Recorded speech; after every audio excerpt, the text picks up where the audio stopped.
What happens when royalty trades their crowns for cufflinks? The sirens weren't loud. They didn't need to be. Just after dawn, when the sleepy coastal town of Montecito was still wrapped in a morning fog, a convoy of unmarked federal SUVs rolled past a wrought iron gate and stopped quietly in front of a $14 million estate once believed to be a sanctuary of privilege, celebrity, and royal reinvention. By the time the neighborhood's first dog walkers glanced toward the flashing blue lights hidden discreetly behind tinted glass, two people were already in handcuffs. Prince Harry of the British royal family and Meghan Markle, the American actress turned Duchess, were led calmly into custody. Their crime? Not a matter of scandalous gossip or paparazzi hearsay, but federal charges of charity fraud and wire fraud stemming from what investigators allege was the gross misuse of over $25 million in donated funds from their Archewell Foundation. Before we continue, please like, subscribe, and turn on the notification bell for updates. This was not a media stunt. This was not a Netflix scene. It was, in the coldest terms, the beginning of a criminal case that could destroy what remained of the couple's global brand, shake the British monarchy's transatlantic image, and rewrite the story of how a fairy tale unraveled into a financial nightmare. The accusations are as damning as they are detailed.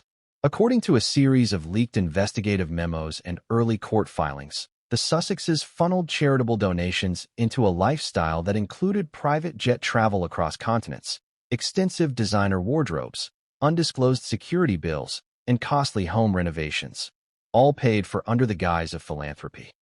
Money that generous donors believed was being used to support mental health advocacy, youth empowerment, and community development was instead, prosecutors allege, spent on wine cellars, spa retreats, luxury hotel suites, and high-end cosmetic consultations. What began as whispers inside the nonprofit sector eventually escalated into a full-scale federal audit, quietly executed over the span of 6 months by agents from the IRS, FBI, and the Department of Justice. And what they uncovered, according to sources close to the case, wasn't just a few sloppy receipts or misfiled tax forms. It was a systematic pattern of deception, carefully concealed transactions, payments to shell companies, and an internal whistleblower who risked everything to reveal what she saw. For a couple who built their brand around the language of compassion, transparency, and social responsibility, this scandal hits at the core of what they claimed to stand for.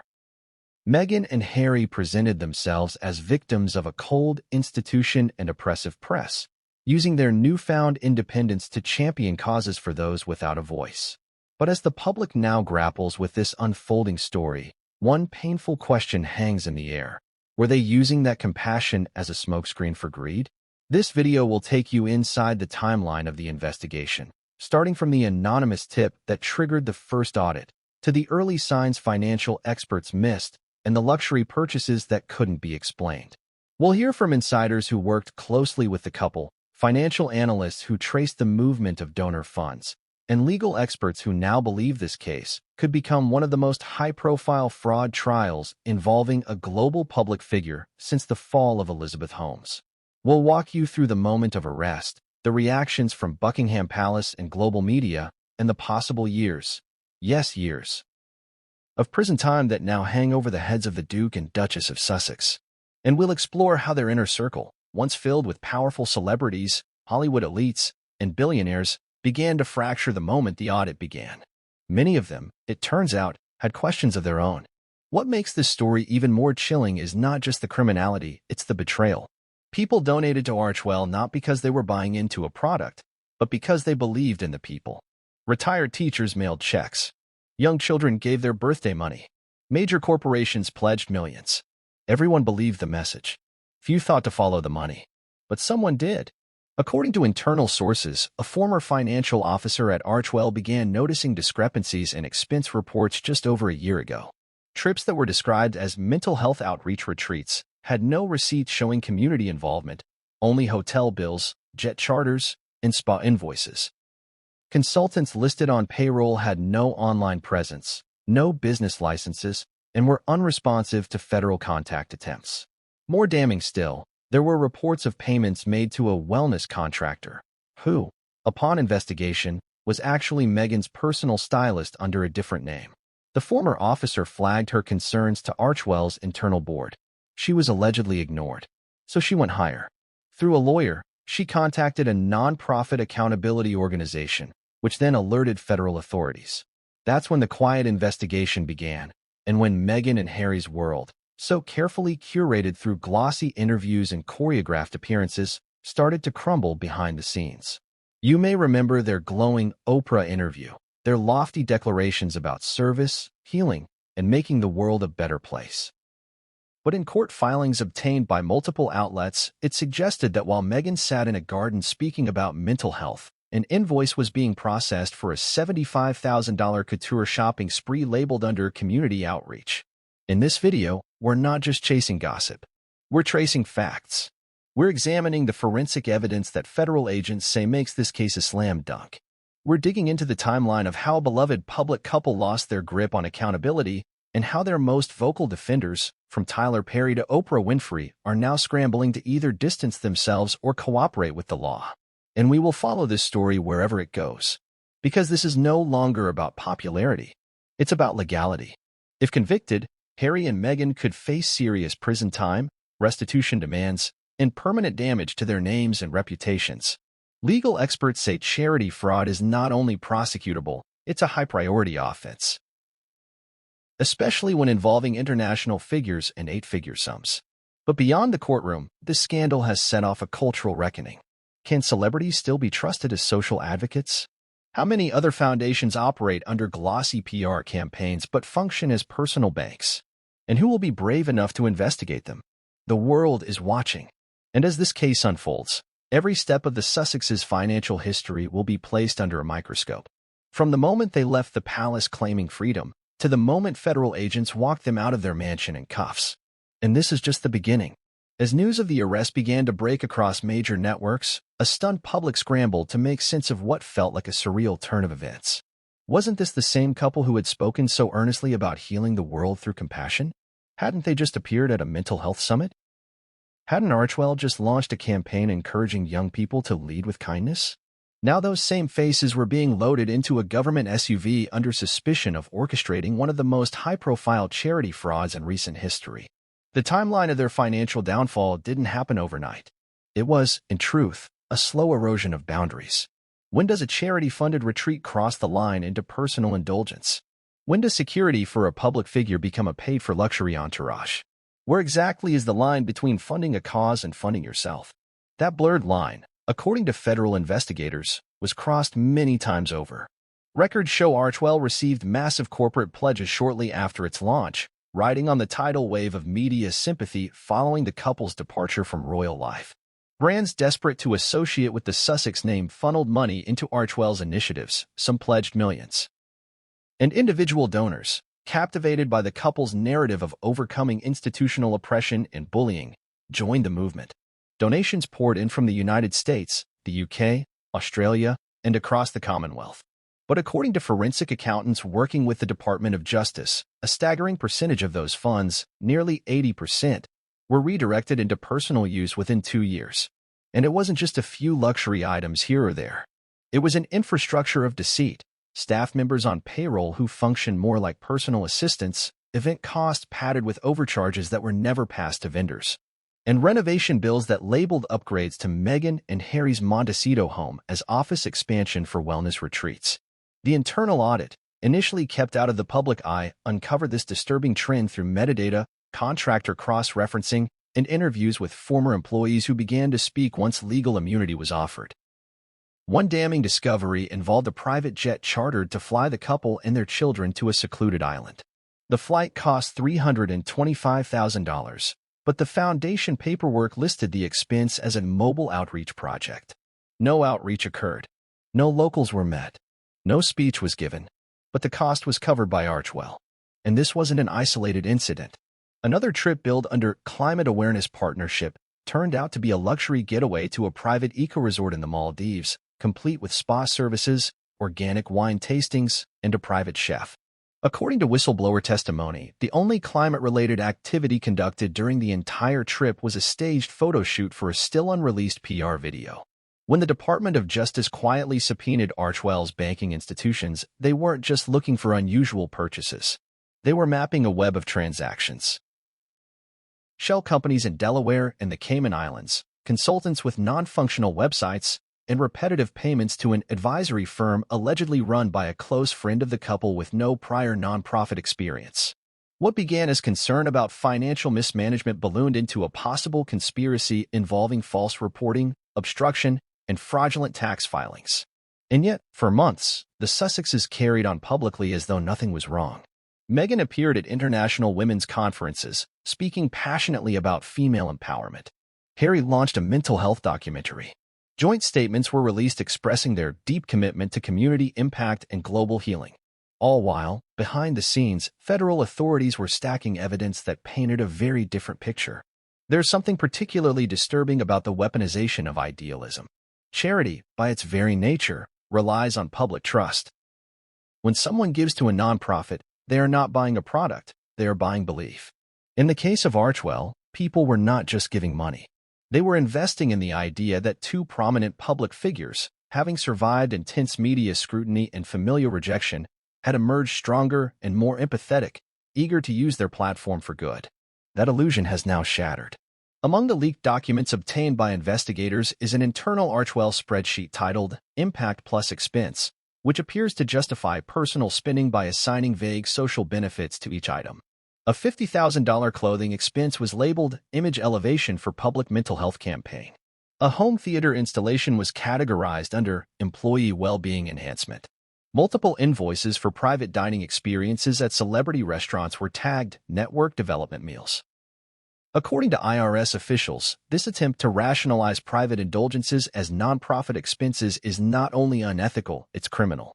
But beyond the spreadsheets and transactions lies something even more consequential: the erosion of credibility and the psychological breach felt by those who once supported them. A schoolteacher from Illinois, who donated $250 during Archewell's first mental health campaign, said she wept watching the news. "I believed in them," she said. "I thought they were trying to do something beautiful." Her story isn't unique. Thousands like her gave what they could not because they expected recognition, but because they believed their money would go toward real change. Now, they're questioning everything. Even the British monarchy, often reluctant to publicly engage in the Sussexes' controversies, has been forced into emergency meetings. King Charles reportedly convened top advisors at Clarence House the morning the arrests were announced. The tone, according to palace insiders, was not rage, but disappointment. One source summarized the atmosphere in a single word: betrayal. And Prince William? He's kept silent, publicly. But insiders suggest he is devastated, having long feared that the couple's decisions would lead to exactly this kind of collapse. Privately, one courtier described William's reaction as grim resignation, a man watching a slow-motion disaster finally crash. So where do we go from here? This video will guide you through every step of this unraveling story. We'll begin with the anonymous whistleblower who said enough was enough. We'll take you through the wire transfers and luxury retreats, the sealed subpoenas and broken friendships. We'll explore the key moments that allowed the fraud to continue unchecked and the powerful people now racing to distance themselves from the fallout. And in the end, we'll ask the question many are too afraid to ask. What happens when truth finally catches up with the brand? Stay with us, because what you're about to learn may not only change the way you view Meghan and Harry, but the entire ecosystem of celebrity-driven philanthropy.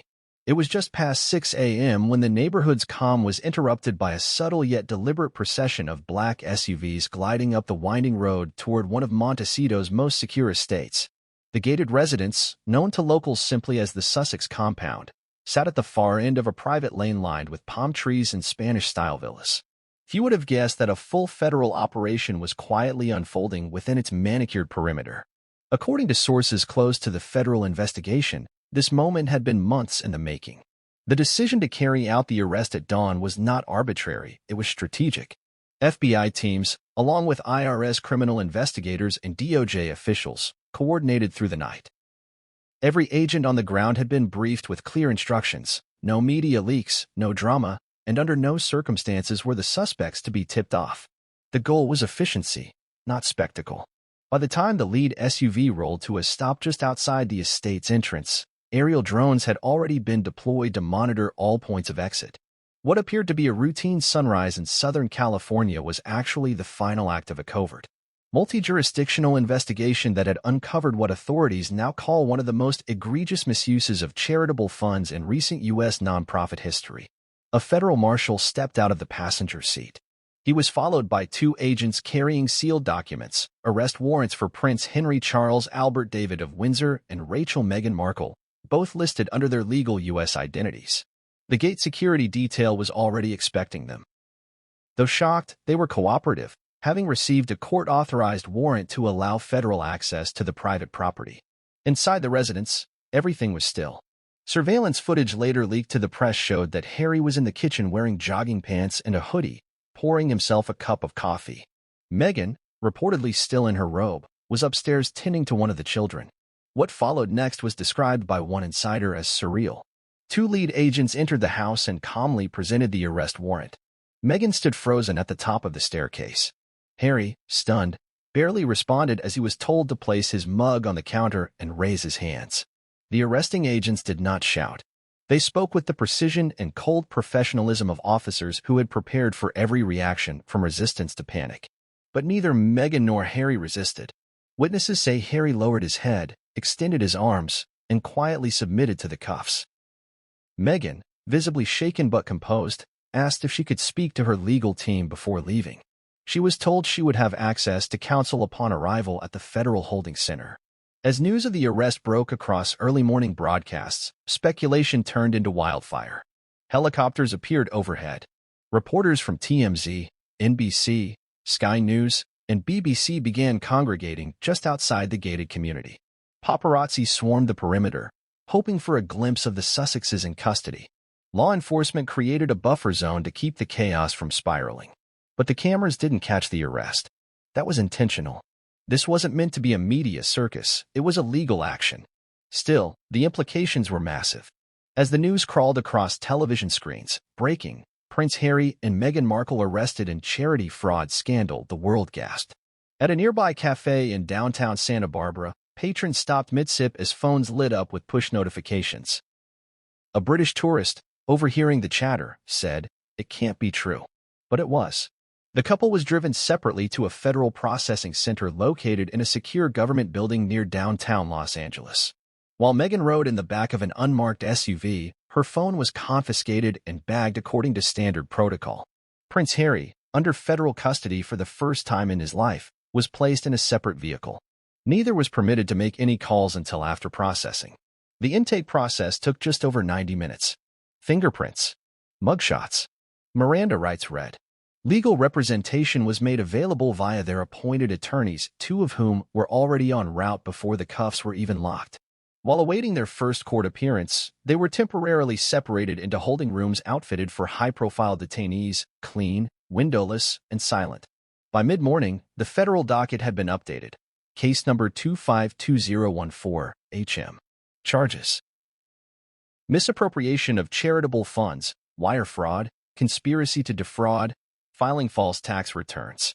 Bail was to be determined by a federal judge in an emergency session at 1:30 p.m. the same day. Inside the courtroom, tension was thick enough to slice through. Members of the press were allowed into the gallery but restricted from recording. Sketch artists captured Meghan sitting beside her attorney, wearing a crisp black blazer hastily chosen from her wardrobe before the arrest. Harry appeared paler than usual, eyes fixed ahead, avoiding all eye contact with the media. Federal prosecutors presented a summary of the case, stating that the defendants knowingly and repeatedly diverted charitable funds raised under the premise of public service into private accounts and personal expenses unrelated to any nonprofit purpose. The courtroom fell silent when the lead prosecutor stated plainly these were not accounting errors. These were deliberate acts of FR. Defense attorneys asked for supervised release on grounds of their public status, lack of flight risk, and willingness to cooperate. The judge granted conditional bail under strict terms: no international travel, GPS monitoring, surrender of passports, and full access granted to financial records dating back 3 years. Bail was set at $2 million each. As they exited the courthouse, Harry and Meghan were shielded by federal marshals and their legal team. No statements were made. No questions were answered. But the footage of their exit, stone-faced, silent, under armed guard, quickly flooded social media feeds worldwide. Reactions were immediate. In London, News of the arrest dominated every tabloid and news program. The BBC interrupted regular programming.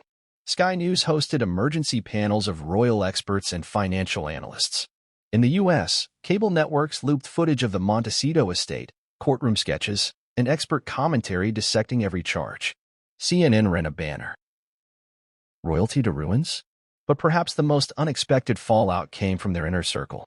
Within 24 hours of the arrest, at least 3 major business partners, including a luxury fashion house, a wellness brand, and a streaming platform, suspended partnerships pending further investigation. One company issued a terse statement. We take allegations of financial misconduct seriously and are reviewing our relationship with Archewell and its founders. Even more damning was the silence from those once closest to the couple. Oprah Winfrey, once the architect of their media comeback, offered no public comment. Tyler Perry, who had famously offered them refuge in one of his estates during their royal exit, declined to speak to press. Behind the scenes, insiders say Perry was approached by federal investigators months earlier and may be listed as a potential witness in the case. The royal family's response, though predictable, was still jarring in its brevity. Buckingham Palace released a single sentence. This matter is under investigation by U.S. federal authorities. We will not be commenting further. In private, royal aides confirmed that King Charles, Prince William, and Princess Anne had been notified well before the public. A source close to Clarence House revealed that Charles was heartbroken but unsurprised, and that William's reaction was far colder, an emotional detachment built from years of public strain and private disappointment. What made this arrest so historic wasn't just the names involved. It was the betrayal of an idea. Meghan and Harry positioned themselves as modern philanthropists, champions of social progress who rose above the constraints of monarchy to pursue humanitarian truth. That narrative, already frayed by public skepticism, was now unraveling under the crushing weight of federal indictment. As Harry was escorted back to his residence under GPS tracking and court supervision, it became clear that his royal status, once untouchable, was now irrelevant in the face of American justice. Meghan, once the darling of Hollywood royalty, was now a legal liability for every brand that had attached itself to her voice, her name, or her curated persona. The world had changed for them in a single morning. It didn't start with a high-profile media expose. It didn't even begin with a whistleblower storming into a federal building waving documents. The investigation into Archewell Foundation began with an email, quiet, precise, and almost too plain to be taken seriously. Sent from a private email address linked to a nonprofit auditing advisor, the subject line simply read, Suspicious Activity, Archewell Foundation Expense Reporting. The recipient? A senior agent within the IRS Criminal Investigations Division. At first glance, the message didn't scream criminal conspiracy. It didn't include screenshots or spreadsheets or names. Just a single question. Have you reviewed Archewell's Form 990 filings for 2021 and 2022? You might want to. It was that message, quiet, nearly overlooked, that sparked a chain reaction which eventually led federal agents directly to Montecito. The first step was routine. The IRS flagged the Archewell filings for a preliminary review. The 990 forms, required for all registered U.S. nonprofits, are public disclosures that outline a foundation's income, expenses, grants, and executive compensation. Most forms pass with little scrutiny. But Archewell's filings raised immediate questions. For starters, the numbers didn't quite add up. Despite raising tens of millions in corporate pledges, public donations, and event sponsorships, Archewell listed an unusually high percentage of its revenue allocated to administrative and operational wellness expenses, vague terms in a world that demands clarity. Furthermore, the listed salaries for staff were significantly below market average for California, especially for an organization of that size. That discrepancy alone wouldn't have triggered an investigation. But the red flags multiplied. A deeper dive into the listed vendors revealed a pattern. Repeated payments to consulting firms that shared no web presence, had no registered business licenses in California, and in some cases, led back to foreign accounts. 2 firms, billed as impact measurement consultants, received over $1.2 million combined in under 18 months. Yet no measurable reports or data from those firms were ever released to the public, donors, or partnering NGOs. It was enough to warrant a meeting. In early March of the previous year, a quiet conference call was arranged between the IRS, the FBI's Financial Crimes Division, and a representative from the DOJ's Office of Public Integrity. The consensus was unanimous. Something didn't smell right. They authorized what's known internally as a preliminary tracing inquiry, essentially a silent sweep of financial records, Social Security matches, vendor registrations, and potential offshore linkages. At this stage, Meghan and Harry were not suspects. Archwell was not an active target. It was just a case of interest. That changed in under 2 weeks. An IRS analyst discovered that several payments listed as child and youth outreach support were traced to a single company headquartered in Nassau, Bahamas. The recipient firm, Wavelength Partnerships Ltd., had no functioning website, no registered physical office, and no listed staff. What it did have was a financial link to a private account under a name that raised eyebrows, an alias once used by Meghan Markle for early-stage business ventures during her Suits-era branding days. That was the moment the word fraud was first spoken aloud. Agents began mapping a timeline, cross-referencing public appearances, campaign launches, and social media posts with documented expenditures. A suspicious pattern emerged. Almost every major campaign Archwell launched was followed by a luxury expense tagged under the same theme. A climate initiative was followed by a $400,000 eco-retreat. A women's empowerment roundtable coincided with the purchase of $60,000 worth of custom designer pieces for Meghan's new wardrobe. A mental health video series budgeted at $1.5 million never aired and instead was linked to private security details billed under the same production name. It wasn't just suspicious, it was textbook misappropriation. By mid-May, a subpoena was issued to Archwell's primary banking partner, demanding transaction logs, internal memos, and digital communications.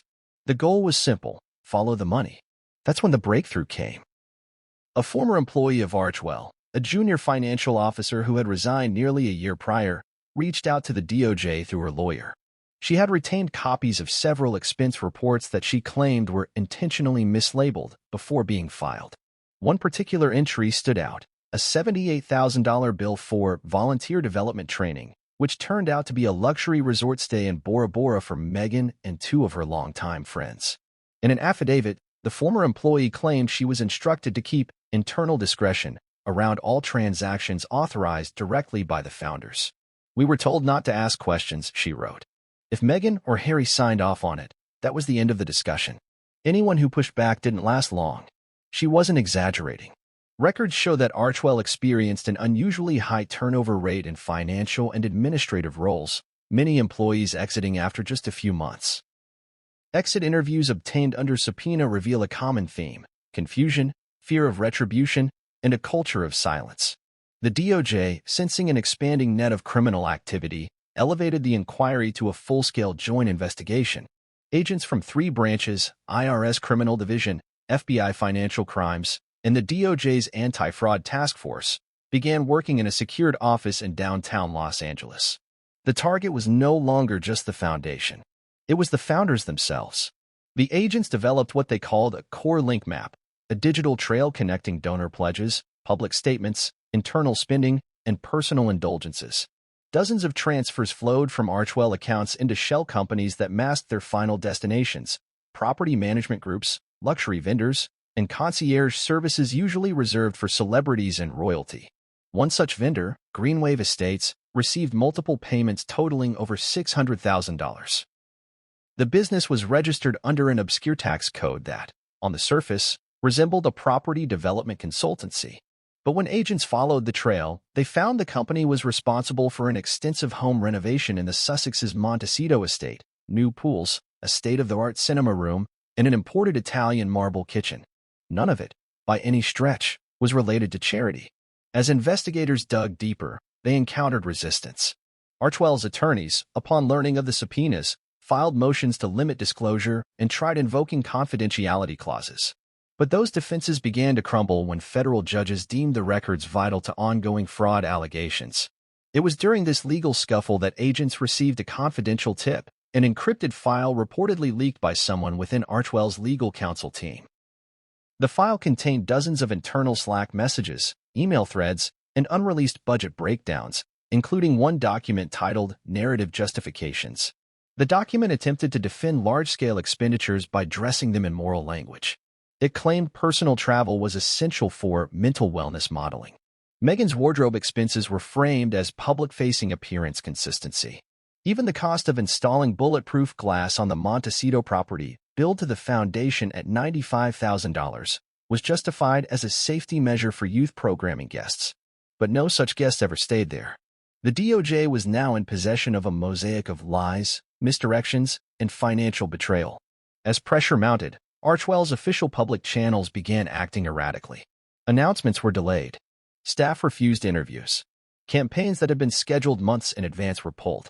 Meghan's personal blog, once updated weekly, went dark. Harry canceled 2 public speaking engagements with vague references to family matters. Behind the scenes, federal agents were preparing their final move, a full forensic audit and a warrant for arrest. The case had reached a point where financial documents alone no longer sufficed. Investigators needed to hear from people under oath. A secret grand jury was convened in late December. Witnesses included former employees, compliance officers from partner charities, and financial auditors who had been hired to clean up Archwell's books in the weeks prior. The testimony painted a picture of not just negligence, but deliberate deception. By the time the grand jury returned with enough to authorize charges, agents had already placed Meghan and Harry under covert surveillance. They monitored travel patterns, financial withdrawals, even encrypted messages obtained through court-ordered decryption keys. And then the final trigger, a payment of $2.5 million made from an Archwell-linked account to an entity in Cyprus, an offshore trust used primarily by tax shelters. The transaction, flagged by a cooperating foreign bank, was the final confirmation agents needed.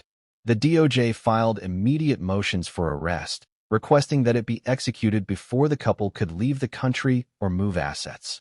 On the day of their arrest, a full 128-page dossier was delivered to the court, detailing every financial discrepancy, every false narrative, and every intentional cover-up committed over 3 years. What began with one anonymous email had exploded into a federal indictment stretching across continents and legal jurisdictions. And at the heart of it, a couple who had convinced the world they were saving it, while allegedly draining every donation into their private lives. The leak didn't come from a reporter. It didn't come from a disgruntled donor. It came, unexpectedly, from inside a law firm. Just days after the arrest of Prince Harry and Meghan Markle, an anonymous file began circulating among investigative journalists, federal prosecutors, and nonprofit watchdogs. The file, an encrypted, compressed folder labeled simply AFL 191, contained over 400 pages of internal Archwell financial documents, budget drafts, email exchanges, and internal notes. The initials stood for Archwell Foundation Ledger, and the contents were explosive. Before long, journalists from The Washington Post, Bloomberg, and BBC were granted verified access to the documents through legal intermediaries. Analysts began cross-referencing these internal files with the public Form 990s that Archwell had filed with the IRS. The discrepancies were not only obvious, they were damning. One of the first discoveries was a full breakdown of Archwell's top 25 vendor payments over the course of a 20-month period. The numbers were staggering. Over $4.2 million had been paid to companies listed under the category Strategic Wellness Partnerships. But these firms had no documented social projects, no media coverage, and no online presence. When journalists tried calling the listed numbers, they were either disconnected or rerouted through virtual mailboxes. A deeper dive into the payment routing revealed something worse. Many of the so-called wellness partnerships were fronts for luxury service providers. One invoice showed a $300,000 payment to Eloquence Consulting, which turned out to be a luxury concierge service that arranged private island getaways. The invoice was justified in the Archwell budget as executive wellness retreats for staff resilience and mental health development. Yet the only people who attended the retreat were Harry, Meghan, and their 2 personal stylists. But this was only the beginning. The files also contained a series of internal budget approval emails. Meghan's name appeared frequently, often authorizing expenses under headings like impact strategy, outreach logistics, and public awareness optimization. These vague labels were attached to wildly lavish expenditures, including $72,000 for a designer wardrobe overhaul prior to the Netflix docuseries premiere, $118,000 spent at a custom audio engineering firm for meditative ambient sound design, allegedly used in Archwell video campaigns, none of which were ever released. A $212,000 invoice for custom landscaping at their Montecito property labeled as nature-based event hosting infrastructure. Among the most telling documents was a file titled Expense Narrative Justifications, Q4 2022. This spreadsheet appeared to be prepared in advance of an audit and featured column after column attempting to link personal purchases to nonprofit missions. For example, a $7,800 charge for antique furniture from a Beverly Hills boutique was described as heritage-preserving cultural set pieces. A $34,000 jewelry acquisition was labeled Leadership Presentation Assets. A $14,000 charge for private wine tasting events was filed under Community Engagement Research. Tens of thousands in cosmetic procedures were grouped under Mental Health Confidence Investments. If it weren't a federal investigation, it could have passed for satire. Emails showed several staffers expressing concern about the justifications. One mid-level project coordinator responded to a budget approval request by writing, "Not sure how we can pitch a wardrobe refreshes outreach. Thoughts?" The reply from a senior financial officer read, "We've done it before. Use the mental health alignment angle." This correspondence, coupled with budget files clearly edited to support post hoc explanations, became a focal point of the DOJ's indictment. It was no longer just a case of luxury spending. It was an organized pattern of concealment. In one email thread, a legal assistant working on Archwell's compliance team warned the board about growing scrutiny from nonprofit accountability groups. The message, dated 3 months before the investigation went public, read, "We're seeing renewed interest from watchdogs and tax reporters. It might be time to clean up some of our reporting categories." Attached to the email was a draft memo titled Media Preparedness, Reframing Narrative Around Executive Wellness Investments. If there was any doubt about intent, that memo erased it. Another set of files included Slack screenshots between Archwell executives and Meghan herself, using her encrypted username, Duchess R. One message read, "Make sure the Maui trip is logged under Climate Partnership. Use the UN quote we pulled." There was no official UN quote, and there was no climate event in Maui. Perhaps most shocking were internal memos regarding children's programs, initiatives Archwell had publicly claimed to fund. According to their website and press appearances, a portion of donations went toward supporting underprivileged schools, youth mental health resources, and nutrition projects. But the leaked documents revealed that many of those programs either did not exist or were grossly underfunded. One memo dated July 14, 2022, noted that youth feeding program budget allocation, $18,200, pending. That same week, an invoice was processed for a $42,000 custom outdoor sauna at Meghan and Harry's home, categorized as child-focused wellness centerpiece. Donors who gave specifically to children's health and hunger programs began demanding answers. Several prominent foundations that had contributed matching grants to Archwell began issuing internal reviews. One unnamed donor told Bloomberg, "We believe the stories. We saw the pictures. But this was a coordinated illusion." The most significant piece of leaked documentation, however, came in the form of a master donor impact report prepared for board members and high-value patrons. The report, never released to the public, featured inflated metrics and recycled photographs from unrelated charity events. In one section, the report claimed that Archwell helped distribute over 200,000 meals across multiple communities. But investigators found no third-party verification, no receipts, and no partnering agencies who could corroborate the claim. Instead, the meal distribution was based on a single photo op Meghan attended at a Los Angeles food bank, where she posed with crates prepared by other organizations. Archwell's contribution was a small cash donation and the cost of a professional photographer. The federal response was swift. Prosecutors cited the internal documentation as central to the. In court, one federal prosecutor summarized it bluntly, "These documents are not careless. They are calculated. This wasn't disorganized spending, it was fraud dressed in empathy." The scandal struck not just at the heart of Archwell, but across the broader philanthropic world. Nonprofits, already facing increasing skepticism, now found themselves under scrutiny. Several celebrity-led charities began publishing emergency transparency statements, fearing similar audits. Grant-making institutions began pausing celebrity partnerships altogether. One prominent UK-based donor organization that had supported Archwell issued a statement saying, "We regret that we failed to perform proper diligence. Our trust in the public image of Archwell's leadership was misplaced. What's more, some of the individuals mentioned in the documents had no idea they were being listed as beneficiaries. A small community center in Harlem, which had supposedly received a $50,000 grant for women's empowerment workshops, issued a public statement. We never received such funding. We were contacted once for a photo opportunity, but no grant was processed. The level of deception was so thorough that investigators are now re-reviewing every publicly announced Archwell initiative to determine which ones were fabricated, inflated, or completely non-existent. And then came the discovery that shook even the most seasoned auditors. Among the files was a folder titled Independent Projects, Confidential. Inside were records of private real estate investments tied to shell corporations that listed Archwell as a silent minority investor. These included properties in Canada, the Caribbean, and one rumored development in Aspen, purchased with money directly traced to donor accounts. How did it pass through the books? Through creative coding and the use of dummy organizations.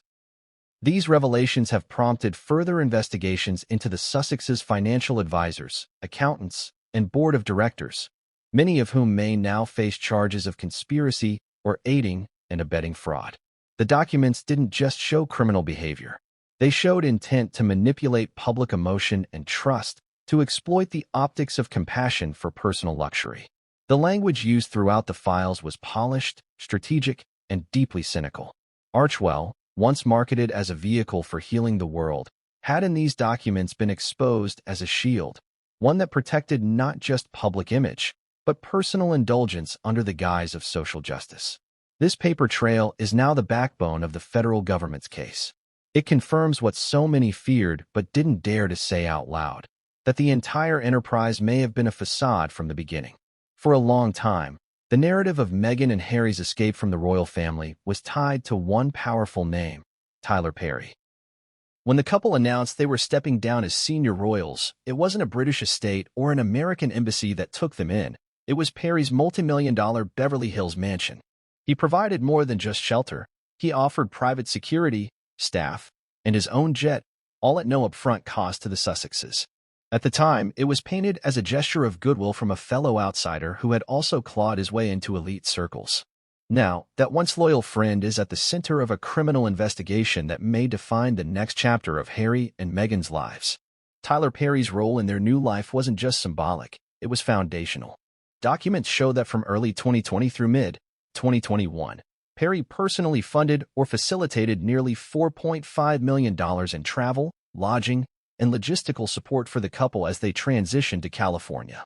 But what was assumed to be a charitable act is now being scrutinized for something much darker, the unpaid debts behind it.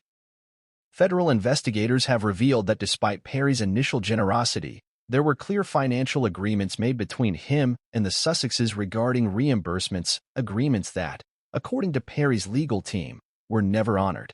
A senior DOJ official confirmed that a formal statement from Perry had been submitted during the grand jury phase of the investigation.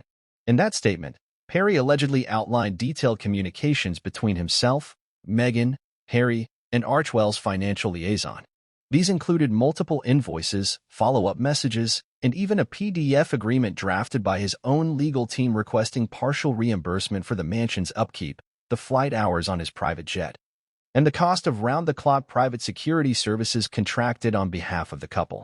According to Perry's legal filing, he waited over 2 years for any form of reimbursement. Archwell's financial team continuously delayed responses. In one leaked email, an Archwell representative wrote, "Per Meghan's direction, we'll prioritize once Q4 revenue settles." The revenue never settled, and the payment never came. Federal agents viewed Perry's statement not just as a financial grievance, but as a corroborating witness to a pattern of deceit.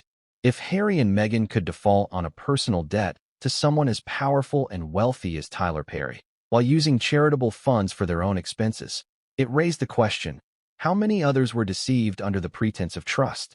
What hurt most, said one person close to Perry, wasn't the money. It was the betrayal of values. Tyler really believed in what they said they were building, the source said. He thought he was helping them get their footing so they could change the world. Then he started seeing the stories in the press, the designer clothes, the private dinners, the curated lifestyle, and he realized, maybe this wasn't about service at all. But Tyler Perry wasn't the only powerful figure drawn into the storm. Perhaps the most jarring silence in the entire scandal has come from Oprah Winfrey, who has famously remained tight-lipped since the arrest. Her involvement with Harry and Meghan dates back to before the infamous 2021 interview that shattered public perception of the royal family and catapulted the couple into global sympathy. That interview, watched by tens of millions worldwide, was not just a media moment. It was a turning point. Oprah gave Meghan and Harry the platform to reframe their narrative, to expose the monarchy as rigid and unkind, and to recast themselves as victims seeking freedom. In many ways, it marked the beginning of Archewell's meteoric rise. Donors flocked in. Brand partnerships followed. Their moral capital skyrocketed. But now, it appears Oprah herself had questions behind closed doors. A leaked memo from Archewell's internal team, dated just weeks before the foundation's second anniversary, referenced a private dinner Meghan had with Oprah and two executives from Harpo Productions.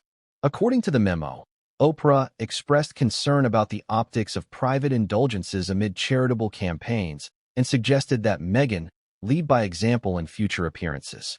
It wasn't an accusation, but it was a warning. That warning reportedly escalated when Oprah's own team received pushback from potential sponsors who were unsure whether to continue partnerships with Archewell-linked initiatives.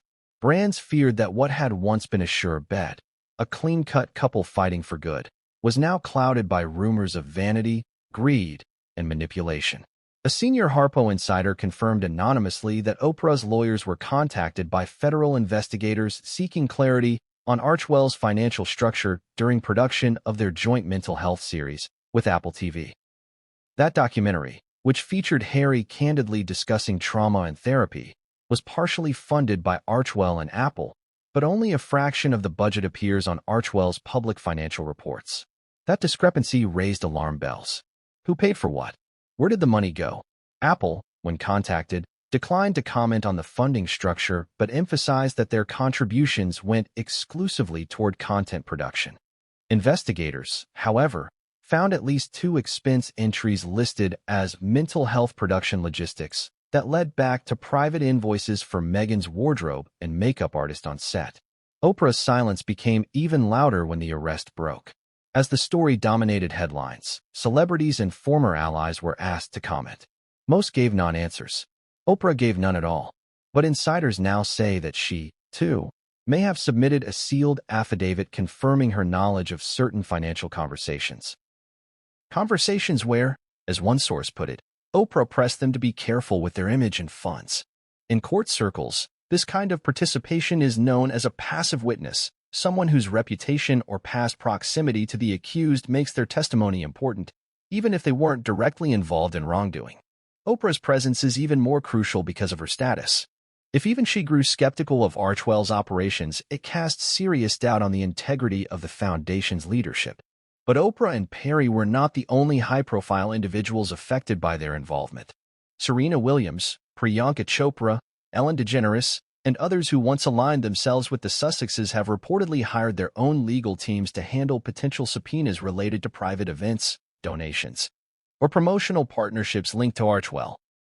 While most are unlikely to face legal consequences, they are now considered key pieces in understanding how Harry and Meghan managed to build an empire of influence that concealed what the DOJ now calls intentional and systematic donor deception. Tyler Perry, despite his long-standing loyalty, has now fully distanced himself. His production company removed all references to Archewell from its partner page. Legal filings show that Perry has officially joined the case as a civil creditor, seeking repayment for the financial promises he made in good faith. A close friend of Perry summarized it this way: he believed in the story. He wanted to help them find peace. Instead, they used him like everyone else. He's done being quiet. What makes this part of the investigation so poignant is that it unearths not just fraud, but the fallout of emotional exploitation. Perry and Oprah weren't just famous names. They were friends. They were patrons. They were believers. And their belief, like that of millions around the world, was weaponized to create a facade of credibility. The federal case now includes multiple references to celebrity leveraging as a tool used by Archewell to attract donors. According to court filings, the Sussexes strategically aligned with global icons to build a brand identity rooted in emotional authority, while privately diverting funds toward a lifestyle that contradicted everything they preached. The emotional stakes are enormous. The legal stakes are higher. In the months ahead, both Perry and Oprah may be asked to testify, either publicly or through sealed depositions. And their words may very well determine how much further the investigation goes. But the damage has already been done. The Sussexes' relationship with their most powerful allies is fractured. Their claims to authenticity have eroded, and their once glittering circle of influence has collapsed under the weight of legal accountability. In most federal investigations, especially those involving financial misconduct, there's a pivotal turning point, a moment when the red flags become too numerous to ignore, when suspicion turns into strategy, and when quiet curiosity becomes armed pursuit. For the Archwell Foundation, that moment came the day the IRS and the FBI officially opened a joint forensic audit. It was not a routine check. By late summer of the previous year, Archwell had already been flagged in multiple systems, initially by the IRS for unexplained vendor payouts and missing contractor documentation, and later by the Department of Justice after multiple whistleblower reports mentioned suspicious movement of donor capital. Yet what made this audit extraordinary wasn't just the figures in question, it was the profile of those involved. The foundation wasn't tied to obscure business owners or unknown developers. It was tethered to two of the most famous faces on Earth, Prince Harry and Meghan Markle. The stakes immediately escalated. Unlike public-facing audits where firms are notified ahead of time, a forensic audit of this magnitude begins in total secrecy. A classified task force was assembled inside a secure government building in downtown Los Angeles. It was referred to internally as Operation Honor, a name chosen not for irony, but because the case centered on betrayal of public trust, of federal tax laws, and of the very definition of charity. The audit was spearheaded by two agencies working side by side, the IRS Criminal Investigation Division and the FBI's Public Corruption and Financial Crimes Unit. Combined, they formed a team of 18 personnel including forensic accountants, digital evidence specialists, tax law experts, and federal prosecutors. Their mission was simple: follow the money, verify the statements, and identify fraud, if it existed. The first move was technical.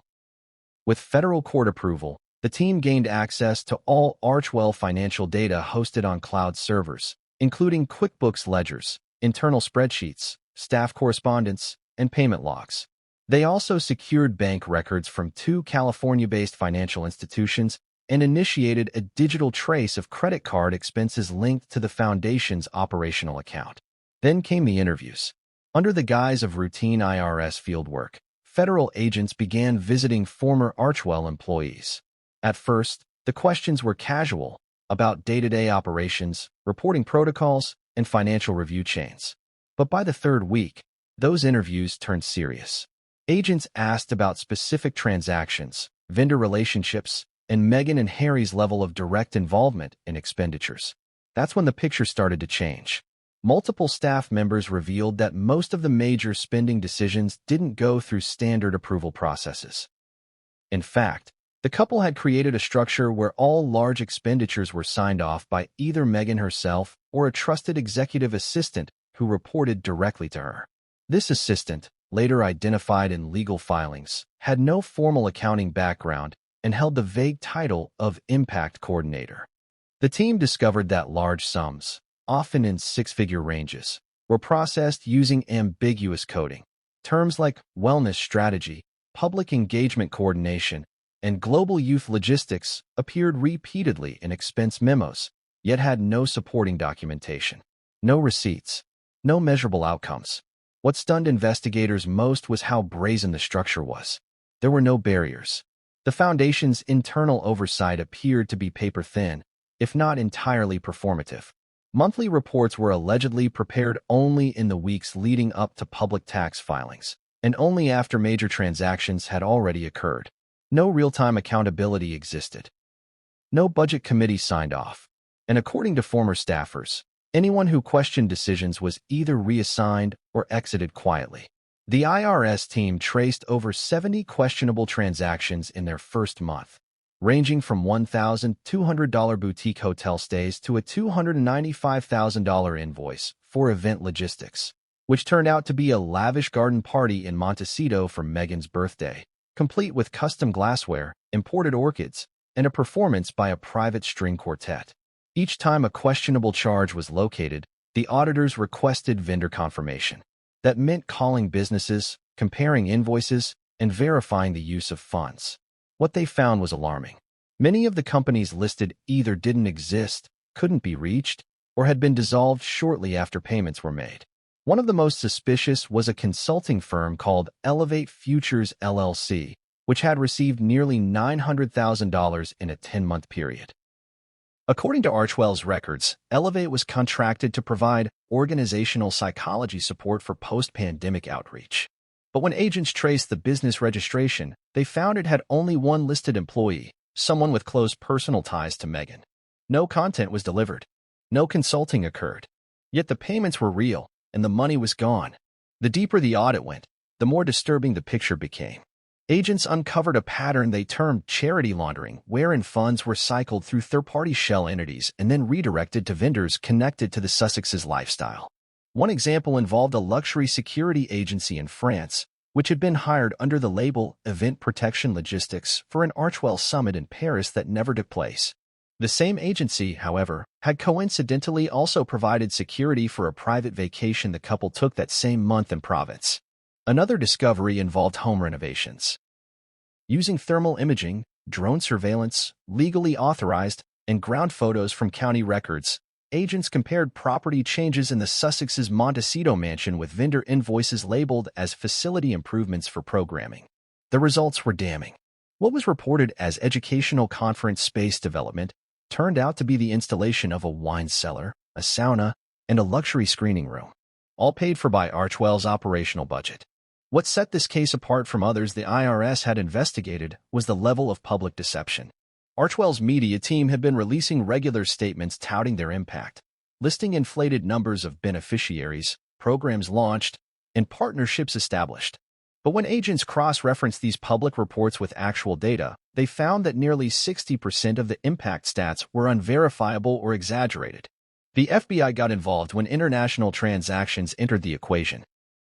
Several payments traced to accounts in the Cayman Islands, Luxembourg, and Cyprus could not be explained through standard operational needs. The amounts weren't small. One wire transfer, totaling $2.5 million, was categorized as a Global Youth Partnership seeding grant. But investigators found no such partner. Instead, the account belonged to a trust fund established in the name of one of Meghan's former business managers. FBI analysts mapped over a dozen cross-border transfers linked to 4 countries with favorable secrecy laws. The pattern mirrored known fraud and money laundering structures previously used by discredited nonprofits attempting to shield assets from legal scrutiny. The agents also unearthed digital correspondences showing that Meghan and Harry were aware of donor pushback.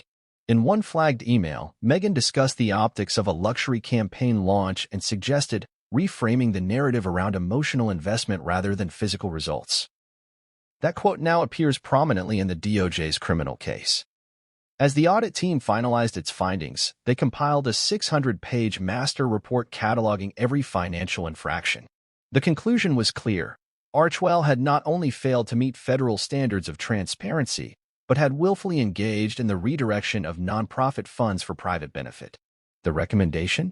Full prosecution under federal charity fraud statutes, wire fraud charges, and potential RICO violations depending on what further investigation revealed. The result of the audit was swift. A motion for arrest was submitted. Warrants were approved. Financial freezes were placed on multiple Archwell-related accounts. A subpoena was issued to their CPA firm. And over a dozen individuals connected to the foundation, either through employment, legal advisory, or contractual partnerships, were notified that they were under review. The Archwell Foundation, once a beacon of modern celebrity philanthropy, was now a crime scene on paper. The audit not only exposed the depths of the financial misconduct, it also shattered the illusion of invincibility that had surrounded Harry and Meghan since their exit from royal life. No longer were they merely controversial public figures. They were subjects of a criminal investigation so detailed, so damning, and so forensic that even their most trusted advisors were left speechless. The case had moved beyond the realm of gossip or speculation. The facts were now printed, filed, and backed by government enforcement agencies. Archwell was never supposed to be a money machine. When Prince Harry and Meghan Markle first announced the foundation's launch in 2020, they described it as a platform for compassion, impact, and healing. Archewell would be, in their words, a force for change. The world believed them. The press repeated their mantra. Celebrities endorsed the mission. Donors flooded in with hope that the couple, freed from the rigidity of royal life, would channel their fame into something real, something good. Instead, federal investigators now allege that Archewell became something else entirely, a front. A legal shell masquerading as altruism. A vehicle, not for change, but for personal enrichment. It began subtly. In the early days, Archewell operated more like a startup than a charity. The Sussexes hired a tight-knit group of trusted aides, many with backgrounds in PR and brand consulting rather than nonprofit governance. The internal structure lacked key departments that ensure accountability in most foundations, such as a grant compliance officer, an independent treasurer, or an ethics review panel. And that was by design. Investigators discovered that Meghan personally vetted nearly all initial hires. Her preference, according to multiple internal emails, was for people who were brand-forward thinkers and who understood the unique sensitivities of Archewell's mission. In practice, this meant loyalty came first. Experience came second. Oversight came last. One of the earliest signs that Archewell was veering off course came during a 2021 budgeting cycle. According to an internal spreadsheet uncovered during the audit, only 14% of the foundation's projected annual revenue was designated for direct charitable programs. The rest, over 80%, was earmarked for operational strategy, leadership wellness, and infrastructure alignment. In plain terms, office overhead, salaries, travel, luxury purchases, and personal brand development. Archewell's headquarters, located in a boutique Beverly Hills office suite, charged over $60,000 per month in rent, far above market rate for a team of less than a dozen full-time employees. Staff perks included first-class airfare for non-essential travel, spa reimbursements under the label of wellness retreats, and a discretionary appearance fund that allowed Meghan and Harry to build designer clothing as necessary public-facing investments. It didn't stop there. Investigators found that in one quarter alone, Archewell covered the cost of $19,600 in floral arrangements for Meghan's keynote speech at a women's conference, $44,000 in private transportation to and from a media studio just 6.4 miles from their home, $12,500 in custom interior design for a home office labeled Team Innovation Space, a $33,000 consulting fee for a branding expert who later posted about having drinks with Meg on Instagram. The foundation's official mission statements, mental health, youth empowerment, and gender equity, were repeatedly used to justify personal indulgences. In a series of budget memos reviewed by the IRS, travel to private islands was explained as mental wellness exploration.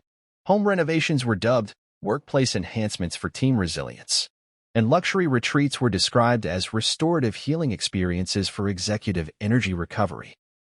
Even the couple's legal fees, in certain months, were drawn from Archewell's accounts. In one instance, a $92,000 payment to a prestigious Los Angeles law firm was recorded under the category advocacy consultation.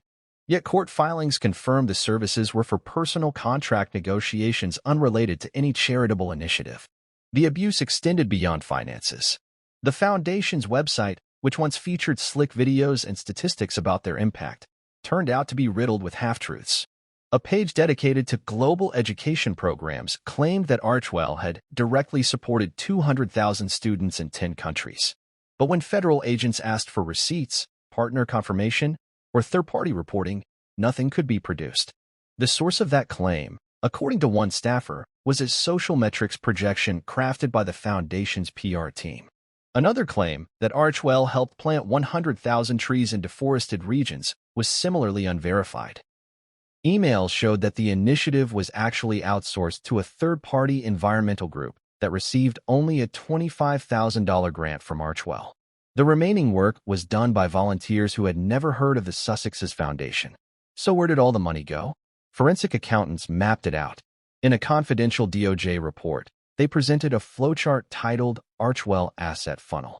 At the top sat the donor contributions, $28 million collected over 3 years. That money, rather than being distributed to partner organizations or programmatic initiatives, was funneled through layers of consulting firms, shell vendors, and service contracts tied directly to the Sussex's lifestyle. According to the chart, only $3.2 million made its way to actual charities. The rest was absorbed by operating costs, many of which, investigators concluded, were either fabricated, inflated, or mischaracterized. Luxury accommodations, for instance, were booked under outreach facilitation fees. One particularly revealing invoice described a $109,000 stay at a coastal wellness resort as a strategic recovery session following narrative trauma. In reality, the dates aligned with the couple's vacation following a string of negative headlines. No charity event occurred. No outreach was reported. And perhaps the most telling phrase in the DOJ's report appeared again and again across Archwell documents: reframing value. This internal concept, reportedly introduced by Meghan herself, instructed staff to reinterpret personal or aesthetic investments as foundational to Archwell's mission. Aesthetic direction, media positioning, lifestyle curation, these were all, in her words, vehicles for empathy. That phrase now haunts the indictment. Federal prosecutors allege that the foundation was never truly separate from the brand, that it was constructed and operated as an extension of Meghan and Harry's public image. Not a charity, but a marketing machine with a tax-exempt status. The evidence supports it. Emails revealed that several of Archwell's video productions were scripted by the same teams producing Meghan's Netflix content. Internal notes instructed editors to cut footage in ways that highlighted emotional resilience themes, but avoided naming actual beneficiaries. One such video, which cost over $180,000 to produce and was billed under well-being storytelling, was later used as a promotional reel in a private investor pitch for Meghan's beauty line, an entirely separate venture. Even their book deals and media appearances were traced back to Archwell planning meetings. Minutes from a 2021 strategy call showed Meghan outlining key talking points for a mental health documentary and a children's book in the same conversation about Q3 donor engagement. Staffers were instructed to align public compassion content with narrative peak.